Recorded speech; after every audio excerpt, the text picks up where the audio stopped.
साहित्य की कक्षा में आप सभी का स्वागत है। आज हम साहित्य की कक्षा 7 का अध्याय मीरा के पद को पढ़ेंगे और समझेंगे। साहित्य हमें सिर्फ भाषा ही नहीं सिखाता, बोलने की कला ही नहीं सिखाता, अपितु जीवन जीने की कला और उसके महत्व को भी समझाता है। आइए बिना किसी विलंब के इसे प्रारंभ करते हैं। यह है हमारा अध्याय 7 मीरा के पद। बात परिचय में हम जानेंगे कि कृष्ण भक्त कवियों में एकमात्र स्त्री थी मीराबाई। मीराबाई राजस्थान के राजघराने में श्री कृष्ण को अपना आराध्य मानती थी।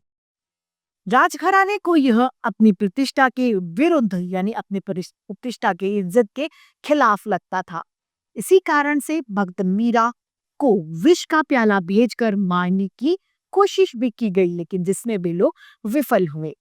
इस पाठ में मीराबाई की कुछ पद का संकलन है। आइए इस मीराबाई की पाठ संकलन पदों को पढ़ते हैं। पहला पद, मेरे तो गिरधर गोपाल दूसरा न कोई, जाके सिर मोर मुकुट मेरो पति सोई। इस वक्त में मीराबाई कह रही हैं कि मेरे तो सिर्फ और सिर्फ गिरधर गोपाल है, यानी मेरे सिर्फ भगवान श्री कृष्ण है और मेरा दूसरा कोई भी नहीं है। जिसके सिर पर मोर का मुकुट है वही मेरा पति है, वही मेरा सब कुछ है। ये शब्द कौन कह रहे हैं? मीराबाई। इसीलिए कहा गया मेरे तो गिरधर गोपाल दूसरो न कोई, जाके सिर्फ मोर मुकुट मेरो पति सोई।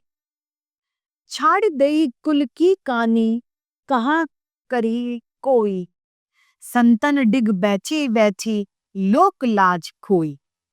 संतों के साथ बैठ बैठ कर, उनके साथ रह रहकर मीराबाई ने अपनी लोक लाज को भी खो दिया था। लोग उनके बारे में तरह तरह की बातें करते थे। उन्होंने अपनी कुल की चिंता को भी छोड़ दिया था कि लोग मेरे बारे में क्या कहेंगे। उन्होंने ये सब कुछ सोचना बंद करके लोक लाज भी खो दी थी और वो सिर्फ और सिर्फ हमारे प्रभु भगवान श्री कृष्ण की भक्ति में इस तरह से तल्लीन हो गई थी कि उन्हें किसी भी दुनिया से किसी भी तरीके का कोई फर्क नहीं पड़ता था। असुवन जन सींचे सींची प्रेम बलि बोई, तब ते बेल फैल गई आनंद फल कोई।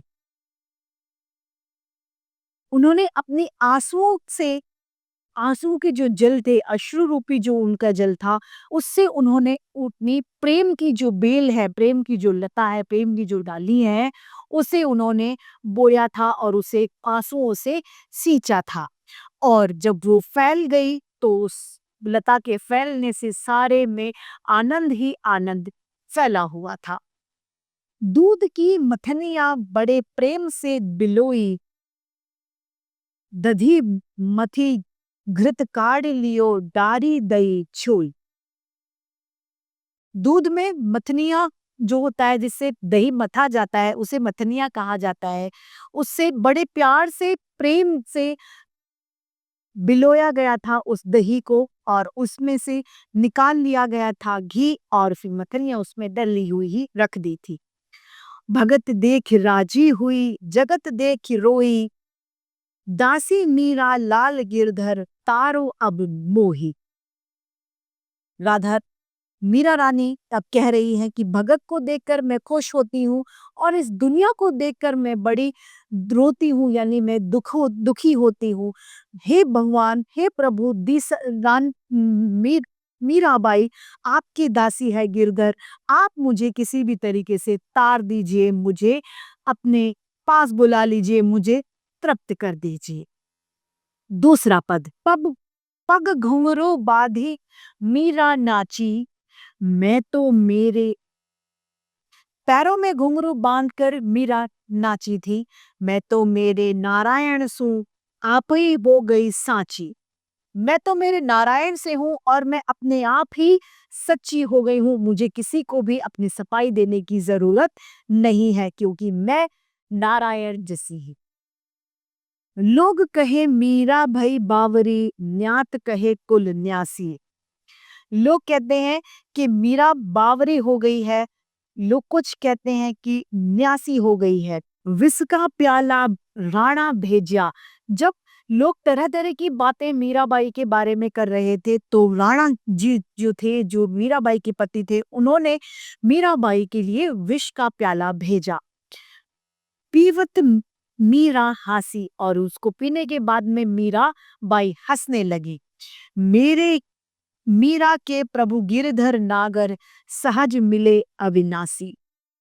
और वो कहने लगी कि मीरा के प्रभु कौन है? गिरधर नागर है, भगवान श्री कृष्ण है, सहज मिले अविनाशी, जिनका कोई भी विनाश नहीं कर सकता। ये मीराबाई के पर है। तो इसी के साथ हमारा ये अध्याय यहीं पर समाप्त होता है। साहित्य की कक्षा में ऐसे नए अध्याय लेके आपके समक्ष फिर से प्रस्तुत होंगे। आज के लिए इतना ही। धन्यवाद।